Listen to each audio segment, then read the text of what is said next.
Welcome to Rick's Corner. I got Rich Piana back. We're going to talk about deltoid development today because deltoids, when you see somebody on the street, the first thing you see, well, back in the day was broad shoulders and a small waist. And today people are pretty blocky, but you keep a really small waist. I try, man. That's the hardest part, I think. You know, is keeping that waist tight. It's really hard. Yeah. Especially when you have a girlfriend that wants ice cream every night. Yeah, I know. I can't do it every night anymore.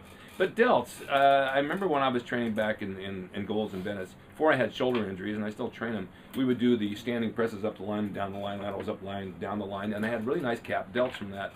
And then as you start getting injuries and move on, you can't do that as much, or you can't do pressing as much. But years ago, I worked out with a man who had a gym way up in Bakersfield, Joseph Barata. He was about 5'6", and he had the best delts of anybody I ever saw. He would come into the gym, and he competed back in the days after Jack Line. They were all business partners together, and he would only do laterals. He would do sides, rear, and front in a combination of circle, circle, circle, circle. And he told me, Rick, you do not need presses. Presses will not do anything for your delts. Now, you and I know you're smiling.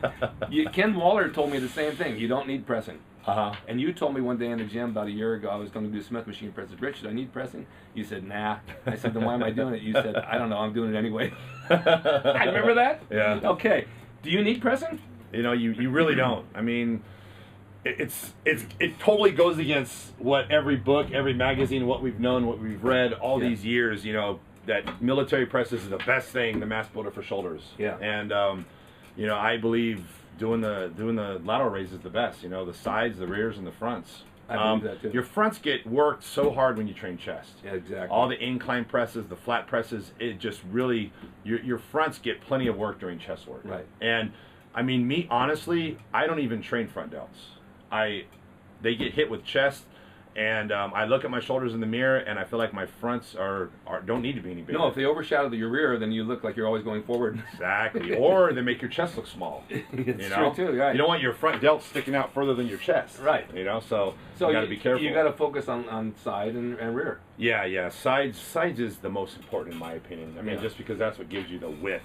Right. You know, and everyone needs more width. I mean, even female models that don't even lift weights, if their shoulders are a little wider, it gives them more of an hourglass, waist looks smaller, you know, so everybody could use a little bit more width in their upper body, no matter who you are, what you do. So if you do something like that, let's just, for their knowledge, and you're going to work delts, how many sets and reps would you do on side and back?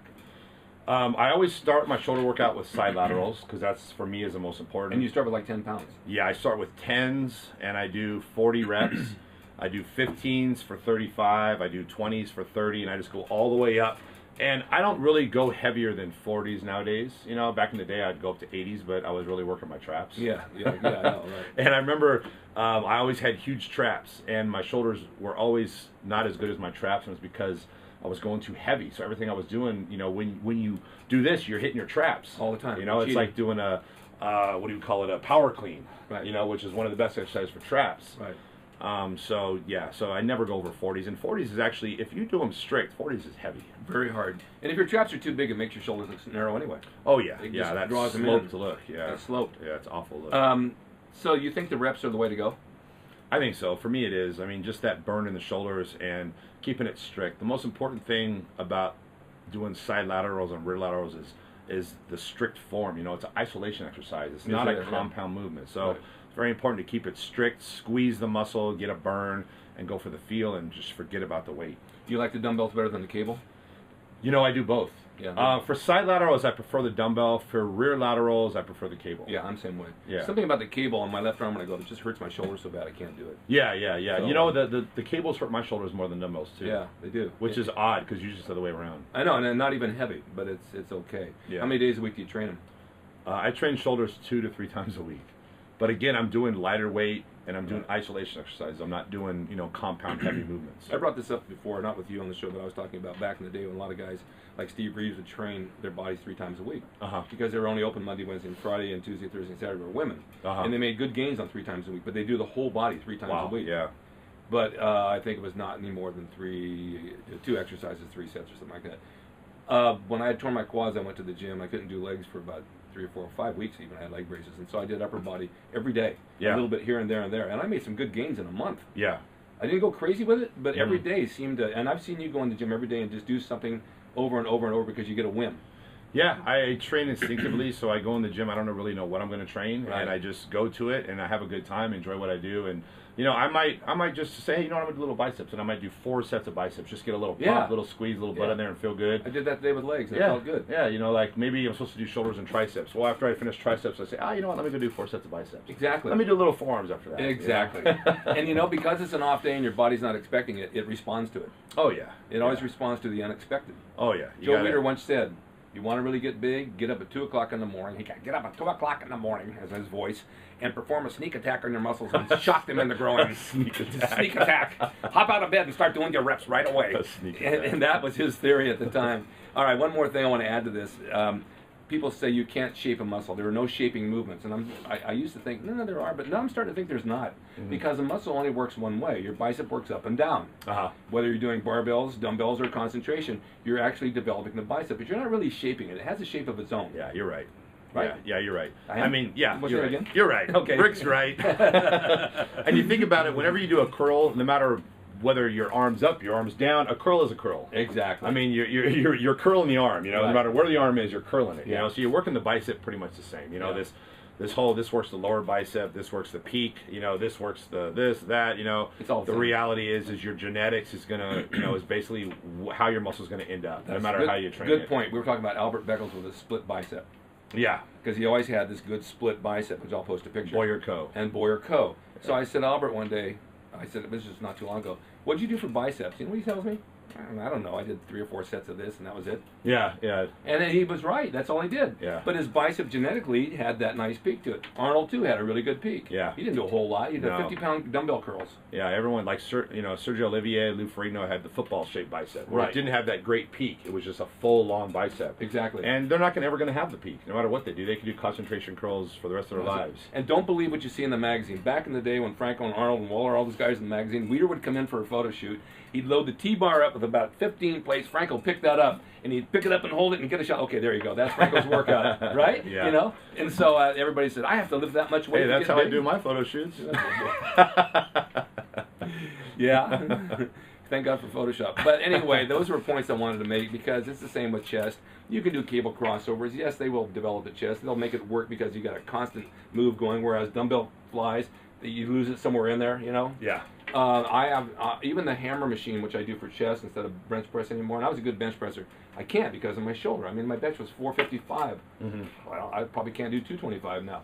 But if I do the hammer, and it's in your head, and you're thinking about the movement because it's like this on that machine, you can actually visualize dumbbells in your mind and feel you're using them. Oh yeah. You have control over your muscles. Totally. You know, when you're having the free weights, you don't have the same control. I mean, you can, but I would say 98% of people in the gym don't and never will. Right. You know, but there's people, you know, like Arnold, you know, the thing he said in Pumping Iron was, or no, I think I read an article, he said that I can go in the gym and I can do 1 set for 1 muscle group and leave the gym. That takes me 1 minute, and I'll be more productive in my workout than some normal person that spends an hour and a half in the gym. Boy, have we seen that. 1 set, just because he has the mind-muscle connection, the squeeze, you know, other people just go through the motions. They just go through the motions. It's funny because I had Steve Austin here a couple of times. We were talking like you and I. He's a wonderful guy. He's a wonderful guy.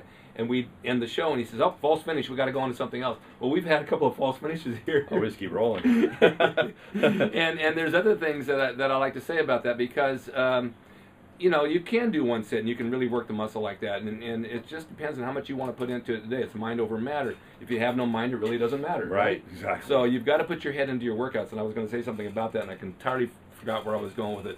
But that was what it was back in the day. We'd go in and you really focus on that group. And you see the gyms today, and these guys aren't focusing. They're just going through the motions. They're talking to chew gum. They're on their cell phone. One guy comes to the gym, in between every set, he's on his cell phone, or he's doing this and doing this. How do you focus on your set in the gym when you're talking on the phone? Yeah. You see so much of that. Yeah, no, for sure. And the women in the gym, you know, they screw us up too, you know. Do they? No, I don't. They screw me up, man. I'm ready to do a set, and I got a girl bending over in front of me, and I just lose my train of thought. But yes, that's true. But when you go to our gym and it's the same women over and over again, there's not. Well, I wasn't talking about our gym, Rick. Our gym is boring. Boring. It's definitely That's boring. why we go, so we get a good workout. Exactly. Well, you know, you go over to Gold's Venice once in a while, and you know, what the hell? Oh yeah, it's totally different All menu. kinds of new That's a whole ideas. different menu over there. That's the dessert menu at the end of the day, right? And the appetizers. Well, thank you, Rich, for coming on, and I'm sure we'll do plenty more. But don't forget, he has a show coming up, and let's talk about that right now, because this is a different video than we did the first one. LA Expo, February 7th and 8th. I have an after party Saturday night after the Expo. I'm going to have a bodybuilding contest, powerlifting, bench press contest, free tattoos. It's free to get in, free drinks. Going to have a blast. The party's on me, so come check it out. It's going to be a good time. LA Expo, February 7th and 8th. Don't forget, be there. And thanks for watching Rick's Corner. See you next time.